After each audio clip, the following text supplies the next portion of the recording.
Lord of the Mysteries. Chapter 227. Inventor Leppard. Sitting at his own dining table on a foggy morning, Klein broke up his specially bought wheat bread and soaked it in milk, improving the way he ate it. Although his body had changed a long time ago, his pursuit and obsession with delicacies were engraved into his soul. He was completely unable to adapt to the Lone Kingdom's monotonous and repetitive style of breakfast. He could only try his best at experimenting. He tried not to limit himself to toast, bread, bacon, sausages, and butter.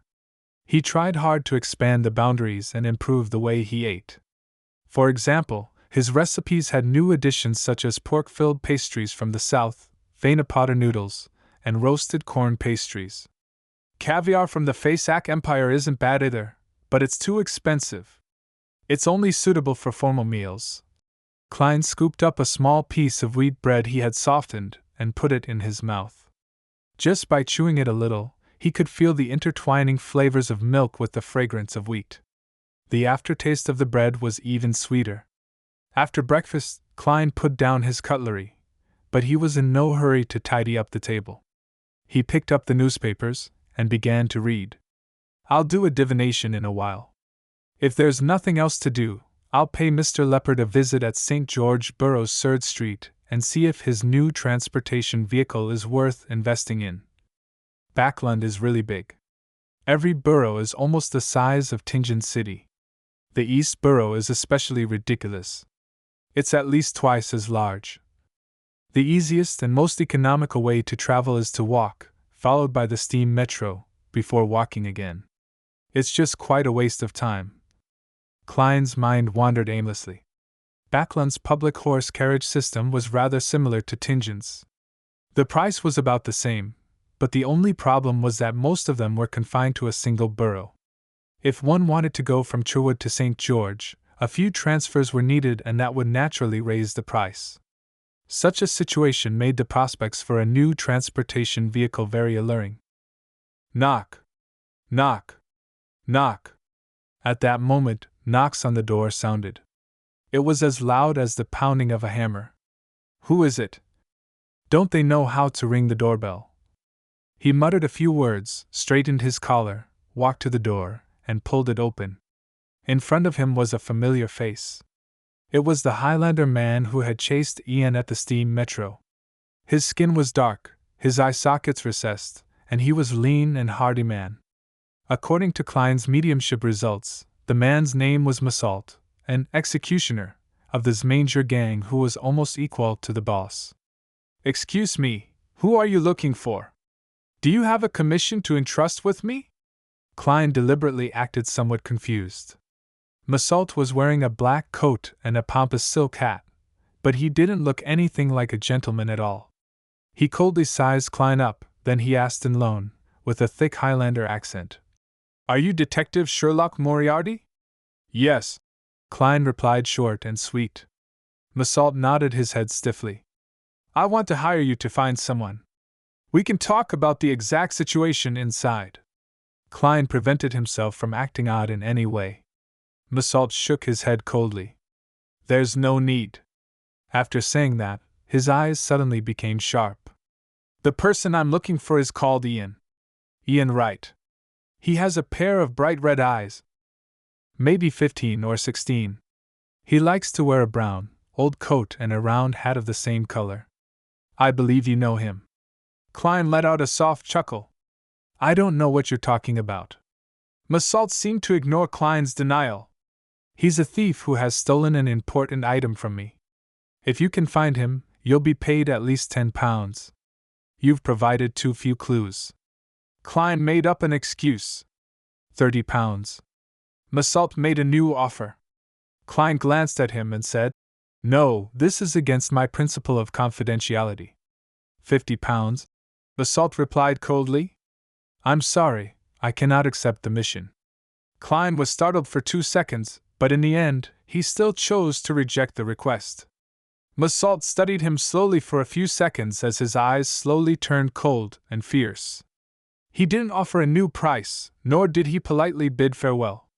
He turned around abruptly and walked quickly to the end of the street. This gang has pretty good intelligence. They actually know that Ian had come to me once. Klein secretly sighed, full of emotion, but he didn't feel too much anxiety or fear. After all, I'm someone who once directly faced the son of an evil god, although it was separated by a belly. As he thought about it, his smile suddenly became brilliant. He began flipping a coin to decide whether or not he was going out today. The answer was positive. St. George Borough, 3rd Street. Having transferred from a tracked public carriage to the steam metro, before transferring to a trackless carriage, Klein finally arrived at his destination, spending a total of 11 pence. Just after he alighted the carriage, he discovered that a drizzle had already started, but he hadn't brought an umbrella. According to the newspapers and magazines, this is a daily occurrence in Backland. The reason why hats are popular is that ladies and gentlemen don't carry umbrellas all the time. Klein pressed down on his half-top hat and briskly ran outside Unit 9 and used the eaves to shield himself from the rain. He brushed off the obvious water droplets from his body and rang the doorbell. However, he didn't hear any cuckoo sounds or tinkling sounds. Is the doorbell broken? Klein was just about to raise his hand to knock when he suddenly saw footsteps approaching from afar. The image of the person naturally appeared in his mind. It was a tall, thin man with black hair and blue eyes. He was in his 30s and was dressed in grayish-blue worker attire, but he appeared gentle and refined. Creak. The door opened. The gentleman rubbed his forehead and asked, "May I know who you are looking for? Is there something?" Klein took off his hat and bowed slightly. "I'm here to find Mr. Leppard. I'm interested in his new transportation vehicle." The gentleman's eyes suddenly lit up. "I'm Leppard. Come in, please." He turned to the side and allowed Klein entry. However, there was no coat rack in the foyer. Klein could only lean his cane and not take off his coat. He followed Leppard into the living room. It had to be said that the gentleman's house was very messy.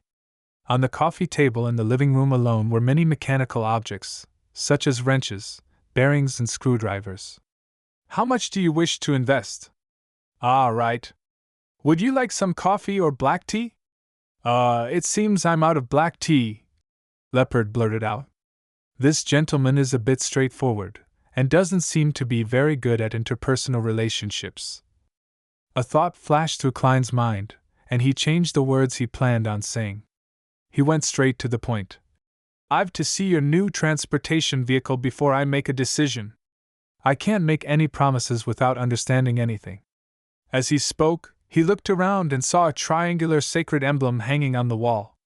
That was the symbol of the god of steam and machinery. The solid triangle was filled with symbols such as steam, gears, and levers. Leppard wasn't irritated by Klein's straightforwardness.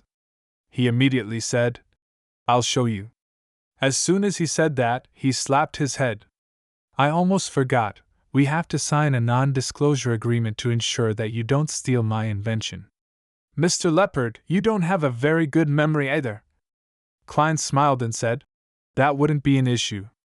After signing the simple contract, Leppard led Klein into a room that seemed like an activity room.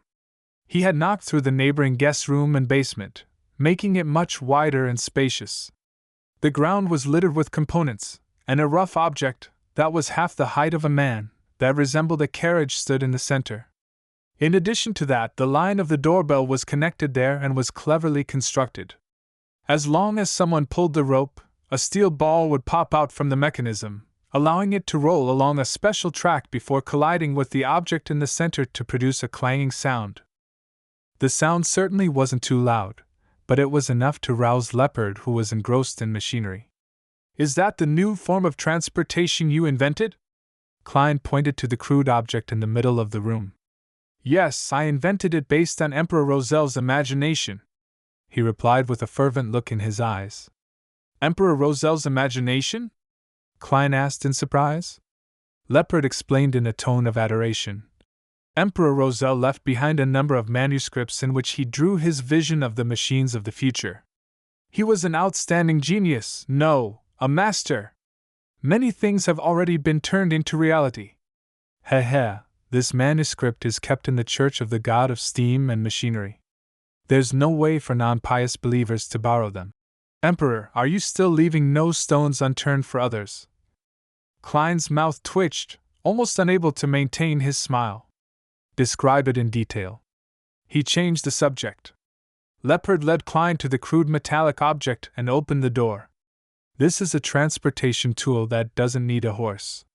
The driver sits in the front left seat, continuously stepping on the pedals. Through the levers and a chain connects to the four wheels, allowing the vehicle to roll forward. And on the wheels, I used inflated rubber which can make the journey smooth. So it's a human-powered car? Klein couldn't help but lampoon. He said with some deliberation. With such a huge carriage, and at least 4 passengers, it would be impossible to travel that far just by relying on human strength alone. That's exactly my next goal, to reduce the weight and expand the lever a few times. However, my financial situation isn't at its best. I can't fund any more attempts. Leppard looked hopefully at Klein. Why not consider other methods, such as using steam as the driving force? Klein slowly organized his words. Leppard shook his head. There have been people who have invented that, but it has a very huge body, making it difficult to drive it along many streets. That was exactly what Klein was waiting for. Then, why don't you just do something simpler? For example, have only 2 wheels with only one person without an outer shell. You mean something like a bike? Leppard asked in thought. Roselle's manuscript has that. Klein nodded heavily. Yes. Those bikes which other people have invented aren't very practical. Simplifying this seems like it might work. It will really seem different. But who would buy it? Leppard said to himself. Klein didn't hesitate to provide him with a direction. The postmen, the working class who have a bit of savings, the businessman who doesn't need to look respectable while hoping to save money. There are many of them in Backland. Leppard thought for a moment, then nodded slightly. I can try, but I don't have the money for spare parts. I'll invest 100 gold pounds. In addition to my suggestion just now, I'll take a total of. Klein hesitated to say 10% of the shares. 15% was better. After all, £100 was, strictly speaking, not much. You can have 35% of the shares. But that's only limited to the bike concept you described. Leppard spoke out first, afraid that Klein would make an unreasonable request. Deal! Klein immediately laughed. We'll first draw up a simple contract and settle this matter. Afterwards, I'll find a lawyer to make a formal contract and add some detailed terms. For example, if there's anyone else who wants to invest, they must first get my consent. No problem, Leppard replied impatiently. All he wanted was to buy his spare parts as soon as possible. In the gloominess brought about by the drizzle, Klein returned to Cherwood Burrows Minsk Street. He entered the house and went straight to the bathroom on the first floor and resolved the problem of his bloated stomach. Splash! As the water echoed, Klein bent down to wash his hands. At that moment, an image appeared in his mind. The mirror in front of the sink reflected his lowered head, dim surroundings, and a pair of eyes to his side.